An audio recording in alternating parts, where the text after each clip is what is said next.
नमस्कार दोस्तों, मैं आकाश अहिरवार आपके अपने YouTube चैनल 5G नॉलेज भंडार में आप सभी का स्वागत करता हूं। दोस्तों, नंबर सिस्टम की सीरीज में आज का पहला क्वेश्चन है, किसी संख्या को 195 से भाग देने पर 47 शेष बचते हैं। इस संख्या को 15 से भाग देने पर शेषफल क्या बचेगा? दोस्तों, प्रश्न में क्या दिया है कि 195 से भाग दे रहा है तो 47 शेष बचता है ना? क्या है? 47 शेष। इस संख्या को 15 से भाग देने पर शेषफल क्या बचेगा? बहुत ही आसान ट्रिक है दोस्तों इसकी। ये जो शेष बच रहा है 47, इसी को हम 15 से भाग दे देंगे, है ना दोस्तों? हमने दिया 15 से भाग किसको? 47 को। तो 15 × 45, बचे कितने दोस्तों? 2 बचे। शेषफल क्या बचा? 2। तो बस यही अपना अभीष्ट आंसर हो जाएगा। इस सवाल में शेषफल क्या बचेगा दोस्तों? 2 बचेगा। बहुत ही आसान है। 195 से भाग देने पर 47 शेष बच रहे थे। 15 से भाग देने पर क्या बचेगा? तो जो शेषफल है उसमें भाग दे देंगे 15 का। 15 × 45 बचे 2, यही शेषफल हो गया दोस्तों। दोस्तों, आज का अगला क्वेश्चन है, किसी संख्या को 136 से भाग देने पर शेष 36 प्राप्त होता है। उसी संख्या को यदि 17 से भाग दें तो शेषफल क्या होगा? इसमें भी दोस्तों वही ट्रिक लगानी है पिछले सवाल की, कि जो शेषफल है उसी में हम भाग दे देंगे किसका? दी गई संख्या 17 का। चलिए देते हैं। ये जो 36 है इसमें भाग दिया हमने 17 का, तो 17 दूनी 34, बचे कितने? 2। तो बस दोस्तों यही अपना अभीष्ट शेषफल हो जाएगा। ठीक है दोस्तों, क्या है? किसी संख्या को 136 से भाग देने पर शेषफल कितना मिल रहा है? 36। अब इसी शेषफल में हम क्या करेंगे?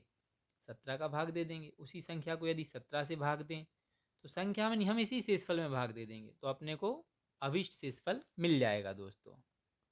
दोस्तों, आज का अगला क्वेश्चन है, किसी संख्या को 156 से भाग देने पर 29 शेष बचते हैं। उसी संख्या को 13 से भाग देने पर शेषफल क्या बचेगा? तो दोस्तों, इसको करना बहुत ही आसान है। इस सवाल को देखते हैं कैसे करना है। 156 से भाग देने पर 29 शेष बचते हैं। सबसे पहले इस 29 को लिख लेंगे। फिर उसी संख्या को 13 से भाग देने पर शेषफल क्या बचेगा? तो अब हम इसी 29 में क्या करेंगे? 13 का भाग दे देंगे। ठीक है, ये ट्रिक है। अपने को ट्रिक का क्या है, कोई जाति या कोई धर्म नहीं होता है, ट्रिक केवल ट्रिक होती है। तो 13 दूनी 26, घटा दो, बचे कितने? 3 बचे। तो अपने लिए शेषफल क्या मिल गया दोस्तों? शेषफल मिल गया 3, और यही अपना हो गया अभीष्ट उत्तर। दोस्तों, अगला क्वेश्चन है, किसी संख्या को 195 से भाग देने पर उन 47 शेष बचते हैं। यदि उसी संख्या को 15 से भाग दें तो शेषफल क्या बचेगा?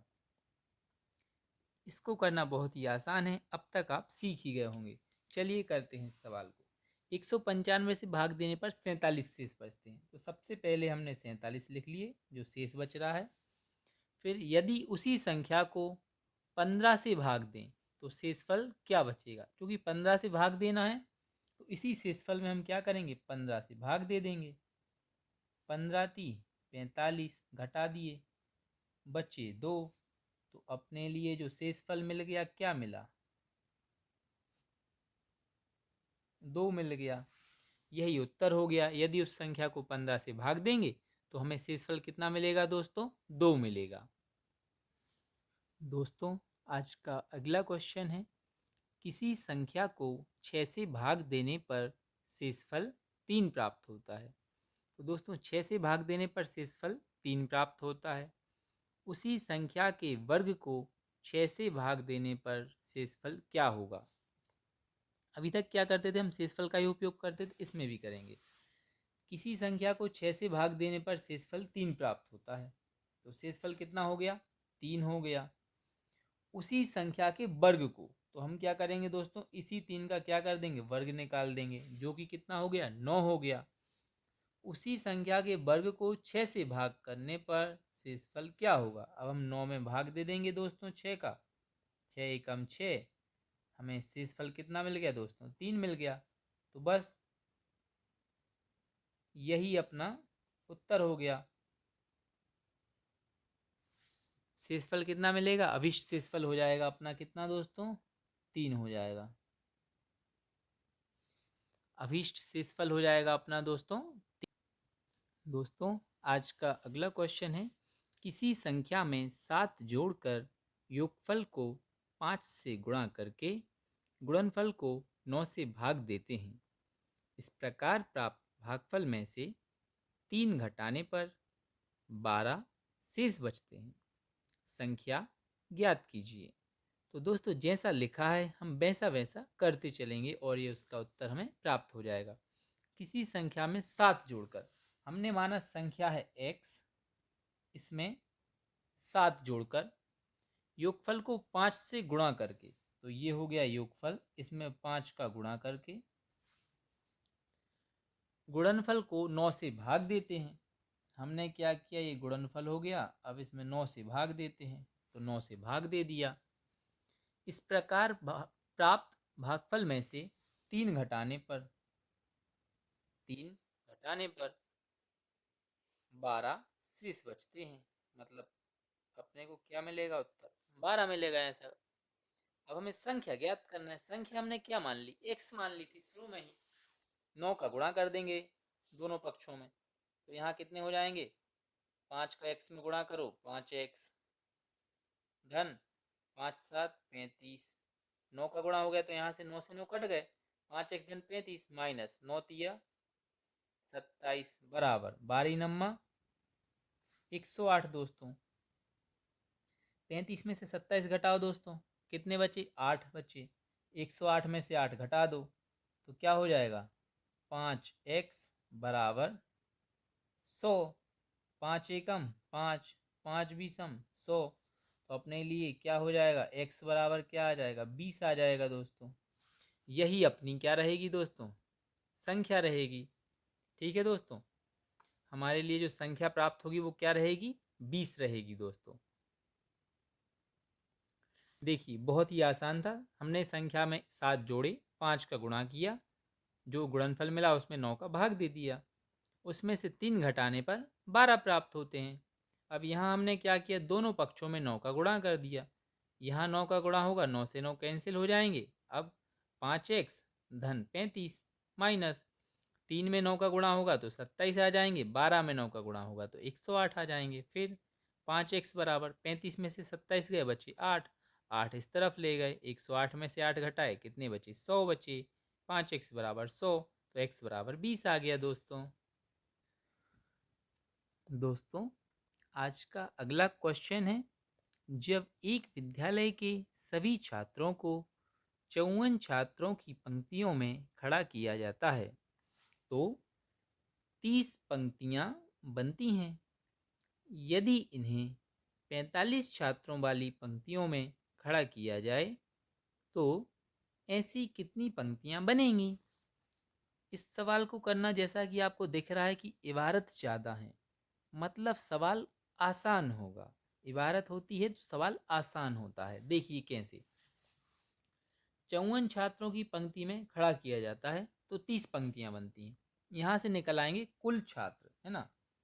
54 छात्र की पंक्ति हैं और ऐसी कितनी पंक्तियां बनती हैं, 30 पंक्तियां बनती हैं। यदि इन्हें 45 छात्रों वाली पंक्तियों में खड़ा किया जाए, छात्र तो उतने ही हैं, मतलब बराबर में कितने आ जाएंगे, 45। 45 छात्रों वाली पंक्तियों में खड़ा किया जाए तो ऐसी कितनी पंक्तियां बनेंगी। हमने माना कि x पंक्तियां बनेंगी, बस सिंपल है, इसको काट दो। 15 दूनी 30, 15 ती 45। ठीक है दोस्तों, 3 एकम 3, 3 एकम 3 बचे 2, 3 8 24। तो x बराबर कितने आ जाएंगे, 18 दूनी 36। तो जवाब क्या हो जाएगा दोस्तों, 36 पंक्तियां। ये हो जाएगा क्या अपना उत्तर हो जाएगा। 45 छात्रों वाली पंक्तियों में खड़ा किया जाए तो 36 पंक्तियां बनेंगी। बहुत ही आसान।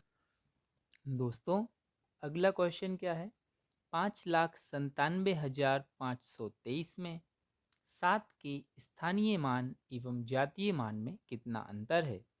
तो दोस्तों हम जैसा कि जानते हैं कि स्थानीय मान क्या होगा 7 का, हमने सबसे पहले लिख लिया 7। उसके बाद देखेंगे कितने अंक हैं 7 के पीछे, 1 2 3 अंक हैं, तो हम यहाँ पे लगा देंगे 3 जीरो। ये हो गया 7 का स्थानीय मान। व जातीय मान का अंतर मतलब घटाना है, तो 7,000 में से कितना जातीय मान घटाना है 7 का।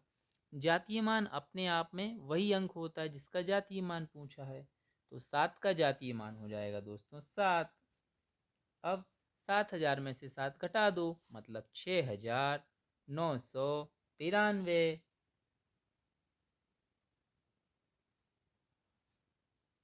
ये अपना उत्तर हो जाएगा दोस्तों। दोस्तों अगला क्वेश्चन है, 6,47,135 में 7 तथा 3 के स्थानीय मानों का अंतर कितना है। तो स्थानीय मान कैसे निकालना है आपको पता ही है दोस्तों। सबसे पहले अंक लिखना है 7, तो 7 का अंक लिख लिया। अब देखेंगे इसके पीछे कितने अंक थे, 1 2 3 अंक हैं, तो हम 3 जीरो लगा देंगे। कितना हो गया दोस्तों, इसका उत्तर हो गया 7,000। अब ये तो हो गया 7 का स्थानीय मान, अब 3 का स्थानीय मान कितना है, एक तो 3, फिर पीछे कितना अंक है 1, तो 1 जीरो लगा दिया। 7,000 में से 30 घटा दो, कितना बचेगा दोस्तों, 6,970। यही अपना सही जवाब हो जाएगा दोस्तों। दोस्तों अगला क्वेश्चन है, एक छात्र को किसी संख्या को 34 से गुणा करना था, उसने भूलवश 84 से गुणा कर दिया, इससे उसका उत्तर 5600 अधिक था, संख्या ज्ञात कीजिए। सिंपल सा क्वेश्चन है, 34 से गुणा करना था, 84 से कर दिया, उत्तर 5600 से अधिक होता है ना। तो अपन को क्या करना है, मानस संख्या क्या है x, इसमें कितने का गुणा करना था 34 का, उसने कितने का कर दिया x में 84 का गुणा कर दिया है ना, उसका उत्तर 5600 अधिक था। तो अंतर कितना है 84 और 34 का, कितना है दोस्तों 50 है ना। तो 50 है, 50 बराबर कितना दे दिया दोस्तों 5600 है ना। 50 गुणा x बराबर 5600, एक जीरो से एक जीरो कट गया, 5 से काट दो, 5 एकम 5, 5 एकम 5, 5 दूनी 10, बस x बराबर क्या हो गया दोस्तों 112। यही क्या हो गया अपना उत्तर हो गया। माना संख्या को 34 से गुणा करना था, उसने 84 से गुणा कर दिया, दोनों का अंतर कितना हुआ 50 हुआ, तो 50 बराबर 5600 ले लिए अपन ने है ना दोस्तों। काटा पीटी करी तो x का मान कितना आ गया 112 आ गया। बहुत ही आसान था दोस्तों, बहुत ही आसान क्वेश्चन है। उम्मीद करता हूँ आपको आज का सेशन पसंद आया होगा। सेशन को पसंद आया है अगर आपको, तो अपने दोस्तों के साथ इसे शेयर करें और वीडियो को लाइक करें तथा अपनी राय हमें कमेंट बॉक्स में बताएं। जय हिंद दोस्तों।